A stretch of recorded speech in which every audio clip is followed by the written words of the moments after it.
करवा चौथ के दिन भगवान गणेश, भगवान शिव, माता पार्वती और चंद्रदेव की विधि विधान के साथ पूजा की जाती है।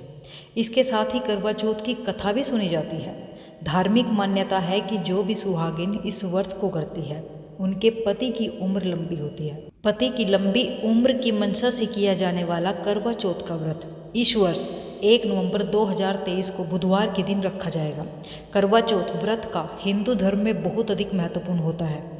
इस दिन विधि विधान के साथ पूजा अर्चना की जाती है और करवा चौथ की कथा सुनी जाती है। इस व्रत को कुंवारी कन्या भी रखती है। वे अच्छे वर की कामना के लिए करवा चौथ का व्रत करती है। भोपाल निवासी ज्योतिषी एवं वास्तु सलाहकार पंडित हितेंद्र कुमार शर्मा आज हमें बता रहे हैं करवा चौथ पूजन विधि और व्रत कथा के बारे में।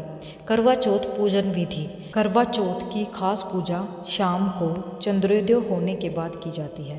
पूजा और व्रत की विधि के अनुसार करवा चौथ के दिन सुबह उठकर स्नान आदि करके स्वच्छ वस्त्र धारण करके और ईश्वर के सामने हाथ जोड़ के व्रत का संकल्प ले। फिर इस मंत्र का जाप करें। मम सुख सौभाग्य पुत्र पौत्रादि सुस्थिर श्री प्राप्त कर्क चतुर्थी व्रत महम कृष्य। इसके बाद दोपहर में पूजा की तैयारी करें।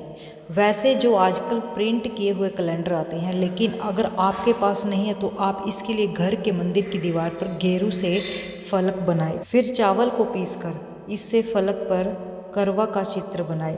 योग। इस रीति को करवा धरना कहा जाता है। शाम को फलक वाले स्थान पर जमीन पर चौक लगाए और माँ पार्वती और शिव की कोई एक ऐसी फोटो लकड़ी के आसन पर रखे जिसमें भगवान गणेश माँ पार्वती की गोद में बैठे हो।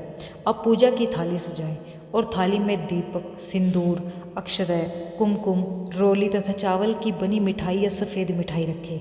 इसके बाद कोरे करवा में जल भरकर पूजा में रखें और माँ पार्वती को श्रृंगार सामग्री चढ़ाएं। इसके बाद माँ पार्वती, भगवान गणेश और शिव के साथ चंद्रदेव की आराधना करें। फिर करवा चौथ व्रत कथा सुने या पढ़े। चंद्रमा के निकलने पर छलनी से या जल में चंद्रमा को देखें। फिर चंद्रमा की पूजा करें और उनघोर कह दें। उसके बाद अपने पति की लंबी आयु की कामना करें। इसके बाद पति के हाथ से पानी पीकर या निवाला खाकर अपना व्रत संपन्न करें। फिर अपने बड़ों के पैर छूकर उनका आशीर्वाद लें। करवा चौथ की पौराणिक कथा। करवा चौथ की प्रचलित कथा वीरावती और उसके 7 भाइयों की है, जो इस प्रकार है। प्राचीन काल में इंद्रप्रस्थ में वेद शर्मा नामक एक विद्वान ब्राह्मण रहता था। उसकी पत्नी लीलावती से उसके 7 पुत्र और वीरावती नाम की एक पुत्री हुई। वीरावती के युवा होने पर उसका विवाह विधि विधान के साथ कर दिया गया। जब कार्तिक कृष्ण चतुर्थी आई तो वीरावती ने अपने भाइयों के साथ बड़े प्रेम से करवा चौथ का व्रत शुरू किया, लेकिन भूख प्यास से वह चंद्रोदय से पूर्व ही बेहोश हो गई। बहन को बेहोश देखकर 7 भाई व्याकुल हो गए और इसका उपाय खोजने लगे।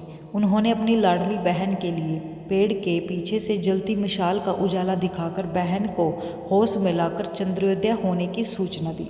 तो उसने विधि पूर्वक पूजन और अर्घ्य देकर भोजन कर लिया। ऐसा करने से उसके पति की मृत्यु हो गई। अपने पति के मृत्यु से वीरावती व्याकुल उठी और उसने अन्न जल का त्याग कर दिया। उसी रात को इंद्राणी पृथ्वी पर आई और ब्राह्मणी पुत्री ने उनसे अपने दुख का कारण पूछा।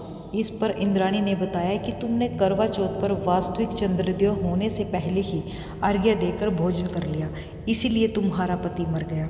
अब उसे पुनर्जीवित करने के लिए विधि पूर्वक करवा चौथ का व्रत करो। मैं उस व्रत के ही पुण्य प्रभाव से तुम्हारे पति को जीवित करूंगी। वीरावती ने 12 मास की चौथ सहित करवा चौथ का व्रत पूर्ण विधि के अनुसार किया। तो इंद्राणी ने अपनी प्रतिज्ञा के अनुसार प्रसन्न होकर चुल्लू भर पानी उसके पति के मृत शरीर पर छिड़क दिया। ऐसा करते ही उसका पति जीवित हो उठा और घर आ गया। इसके बाद वीरावती अपने पति के साथ वैवाहिक सुख भोगने लगी। समय के साथ उसे पुत्र, धन, धान्य और पति की दीर्घायु का लाभ मिला। दोस्तों, अगर आपको हमारी वीडियो अच्छी लगी, भाई आपको कहानी अच्छी लगी, तो भाई वीडियो को लाइक करना, शेयर करना और चैनल को सब्सक्राइब करना मत भूलना, क्योंकि भाई बहुत मेहनत लगती है एक वीडियो बनाने में और आपके एक सब्सक्राइब से, लाइक से हमें मोटिवेशन और खुशी मिलती है। Thank you.